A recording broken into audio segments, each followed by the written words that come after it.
good in the web? This is your boy Q back again with some great news. You've been following this whole Disney-Fox merger thing that was supposed to go on, but then Comcast had something to do with it, and then it was the whole we don't want another monopoly type situation, and then yada yada this, yada yada that, blah blah blah, yakety schmackety. Well, look, fast forward to present day, and well, it looks like Disney, which did we really have a doubt that Disney was going to purchase Fox after it's already gotten Lucasfilms, Pixar, and it already stated that Fox was basically theirs? It's like, you know, when somebody come up and be like, hey, you mine, and then eventually that person end up theirs. It's almost like The Notebook, you know, nobody else, no other people watch the movie The Notebook. I'm not the only guy that ain't seen The Notebook, I know.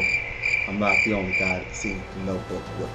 Other than the fact of the acquisition of getting Fox Studios in a whole, which we're going to get Deadpool and we're going to get the New Mutants. Well, we're not going to get the New Mutants because that's what I'm excited about. We're not going to get the New Mutants. We're not going to get Gambit with Jason Tatum, which, sorry ladies. Really? Jason Tatum as Gambit? Like, really? Jason Tatum as Gambit? I know he was Magic Mike or whatever. What was that? Was the movie?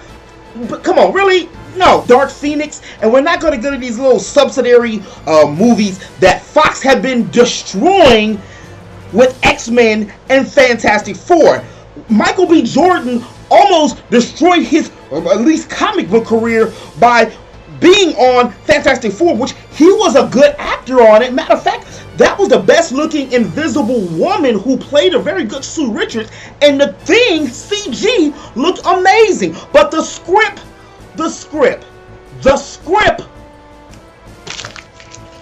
trash. Now we finally got a chance to reboot the whole entire X-Men series. I didn't really care for Hugh Jackman. He grew on me after years. I mean, the man was damn near 20 years doing Wolverine. So it's kind of like LeBron James with the Lakers. You ain't got no choice. If you like the team or if you like this particular type of movie or comic book, what are you going to do? Because they're present day all the time. And it wasn't like I wasn't going to watch Logan the movie, which was one of the better X-Men movies. So Cosmic Book News did this article which was reporting that an anonymous, air quotes, Fox employee came out and said that Disney's been having a hand in, well, a lot of decisions since they decided that they were going to get the acquisition of Fox a while ago. And basically, they put a stop to all of these movies, the Dark Phoenix, the New Mutants, like I previously said, Gambit, and all of these other little movies and things that they were going to be doing in the first place. They're even talking about taking X-Force and making it a Deadpool 3 / X-Force rather than just having it as his own movie, which I like because I feel like if what he's saying is true, this anonymous source, the other X-Men movies were boo-boo. First Class, I like First Class, but then they had my girl Katniss, you know, from Hunger Games. She was still riding high off of that she was the star of the movie, except she shouldn't have been the star of the movie because Mystique's not the star. What I want to see is something that he should have did with First Class in the first place. That's a lot of firsts right there. Go all the way back to the Caracal Island and be able to get that. You remember the giant size 1975 book where Wolverine first made his first appearance? We got my girl Storm. That's my boo right there. Can we reboot my boo Storm so she can get married to my dude T'Challa? Finally, I'm sorry, Lupita, but girl, you knew once Disney got Fox that your time was numbered with Sharon Boswick. So can we get Banshee, a new Banshee? Can we get Nightcrawler? That Nightcrawler from the last First Class and the other movie that came out was Days of Future Past. That was a good Nightcrawler. I really liked the dynamic and the look of that Nightcrawler. But I want to soon forget about all those X-Men movies as well as forget about those Fantastic Four movies. Within this, Disney also was supposedly talking about making a Silver Surfer / Galactus movie. And now with this whole generation, or what is it called? Step 4 or Project 4 or, oh, that's it. Phase 4 within the whole comic book movie MCU, now we can actually have the X-Men in it, because I like Infinity Wars, but I like Black Panther more for obvious reasons. Not just because I'm black, but the story was better. And yeah, I'm sorry folks, Killmonger was a much better villain than Thanos. If you read anything about the comic books or just did a Wikipedia search, Thanos' claim to fame was snapping his fingers. Look, you snap your fingers and do the stab.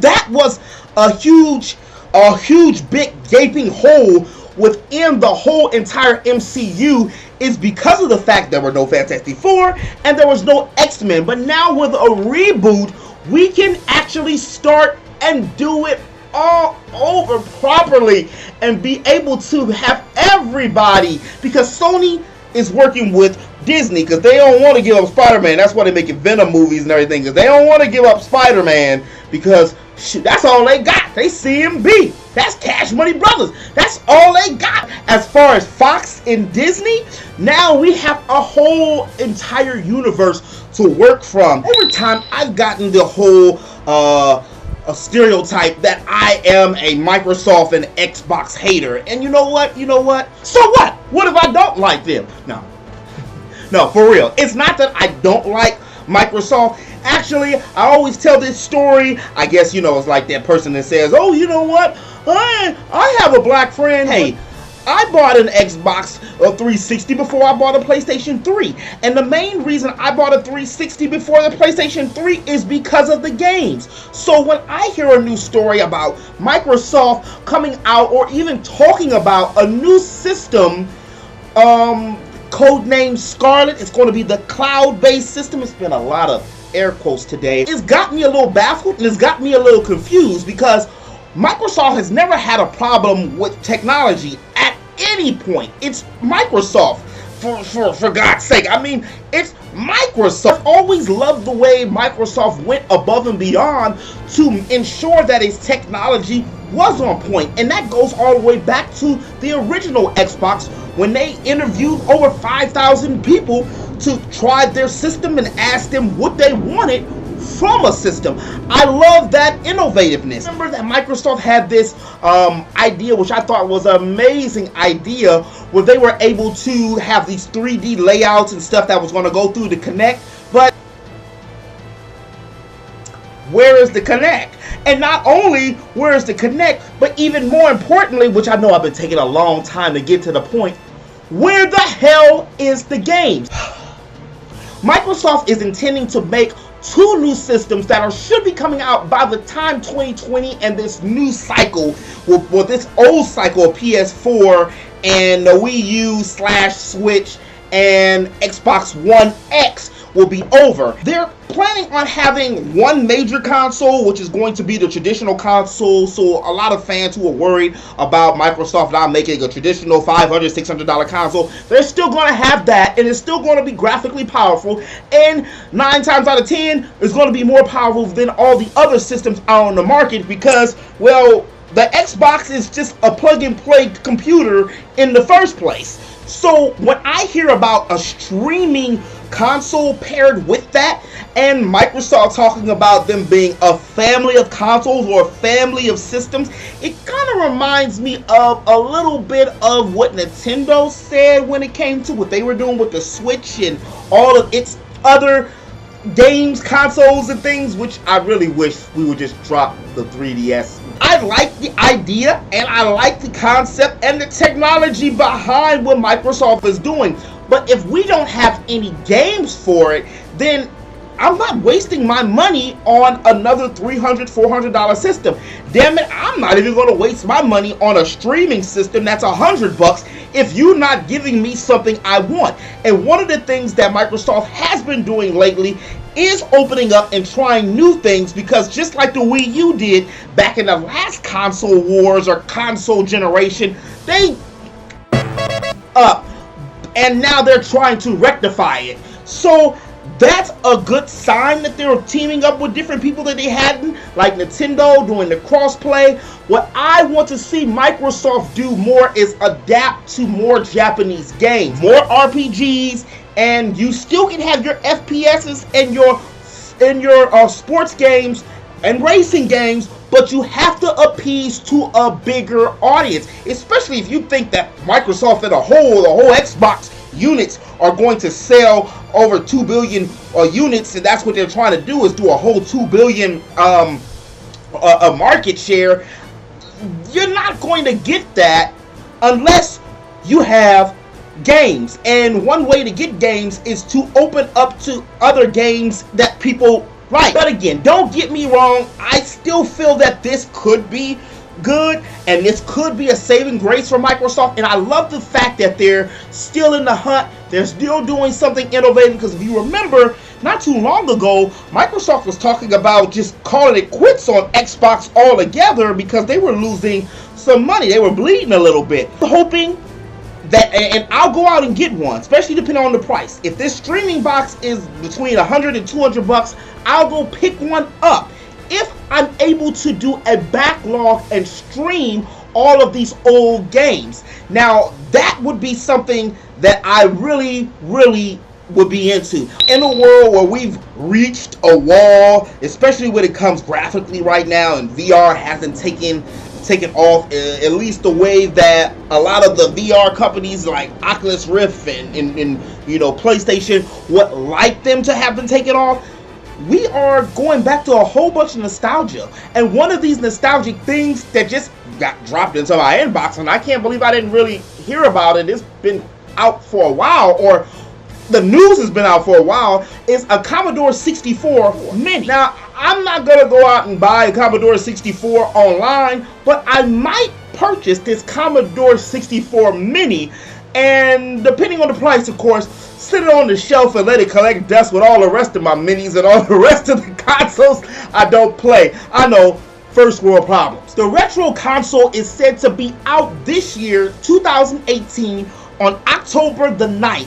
And it's going to be featuring 64 games, and just like, well, the Nintendo and the Sega and the SNES and all the other plug-and-play systems, it's going to have, well, plug-and-play devices. And what I like about this is because the box looks just so tiny and it's so little, and it's just the keyboard, which you just hook through USB straight directly to your TV. I can't lie to you, I'm an old school gamer, but a lot of these old school games are before me. If I do decide to get this console, it is just going to be for the nostalgic fact, and I might stream some or play some online, but it's gotta be a certain kind of game because there's so much other stuff out there. Not to mention, did I already say it's gotta be a certain price? I still have to get the Super NES Mini, and it's Friday again, so we're taking it back, way back into time. And can you believe that it's already been 7 years that Atlas released Catherine, this masterpiece of strategy and complex adult situation game? The game stars Vincent, your everyday 30-something dude who's balancing girlfriend slash fiance Catherine with a K while dealing with friends and just, kicking it at your local bar, X, Y, and Z, until one day he meets Catherine with a C, who turns out to be, well, slightly a psychopath, and they end up sleeping together. So he cheats on his fiancée, Catherine, with the other woman named Catherine with a C. And while that just sounds like your run-of-the-mill situation for, well, everyday life, the plot thickens. Gameplay is amazing. If you love Atlas games, the people who did Shinigami Tensei, as well as Persona and all of its entities, then you love this game because strategy, well, is a must. At night, Vincent starts to have dreams. You're in your drawers, only equipped with a pillow, and you're trying to navigate yourself all the way from block to block to block, all the way until you get to the top, avoiding other people in their dreams called sheep, and each person is basically out for themselves and trying not to die. The whole premise of the game is reaching to the top and uncovering, well, what these dreams have to do with the mysterious disappearances with men in the real world. If you haven't got a chance to play Catherine, it's a game that's been out for 7 years. The graphics aren't dated, and neither is the story. You can stream it, you can purchase it for under 20 bucks. It's a highly suggested game. So, you know, as soon as you're done with this video, get up, go out, play it. I mean, it's great. But don't take my word for it. Well, actually, in this case, take my word for it. It's a great game. But as always in the web, this has been your boy Q, your friendly neighborhood geek. If you did like this video, please make sure you hit that like button. And if you're new to my channel, boom, make sure you hit that subscribe button and right there. Where is it? Hit that bell to stay up to date and notified of all things geek. And until next week, because it's the weekend, remember, eat, geek, sleep, repeat. I'll holler at y'all later. Peace.